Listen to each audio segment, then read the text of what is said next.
আসসালামু আলাইকুম। আলু দিয়ে পরোটার রেসিপি। এই, তোর এখানে কি করতেছিস? এই তো গল্প করছিলাম। তোর কি এই রাতটাতে গল্প করতে হবে? হ্যাঁ আপু, আমিও সেটাই বলছিলাম। চল রুমে যা। আমি আরেকটু পরে যাবো। আরেকটু পরে মানে কি? ঘড়িতে তাকিয়ে দেখ কয়টা বাজে।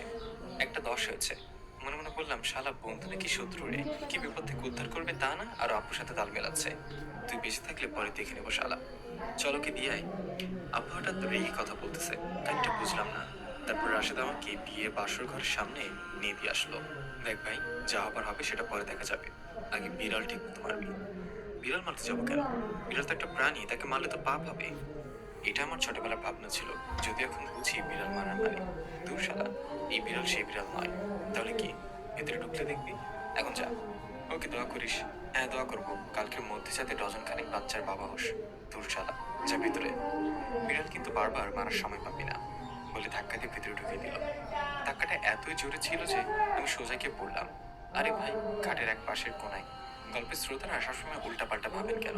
তারপর কষ্ট করে উঠলাম। বউ এসে আমাকে পায়ে ধরে সালাম করলো। তার ঘুমটা সরালাম। দেখলাম আমার ফ্রেন্ডটা যেমন কালো বললো তেমন কালো না। আপনার নাম কি? এটা কেমন কথা? বিয়ে করলেন অথচ নামটা জানেন না? আসলে আমি ভুলে গেছি। ভুলে যাওয়ারই কথা। যাই হোক, আমার নাম মারিয়া আফরিন তুফা। আপনি তুফা বলে ডাকতে পারেন।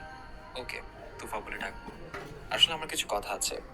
ঠিক আছে, সব কথা শুনবো, আগে বলেন 2 রাকাত নফল নামাজ পড়ে নেই। আচ্ছা ঠিক আছে। আমি যে কথাগুলো বলবো সে কথাগুলো হয়তো তুফা শুনে অনেক কান্নাও করতে পারে, তাই প্রথমবারের মতো তার কথায় রাজি হলাম। তারপর নামাজ শেষ করে আমি খাটে এসে বসলাম।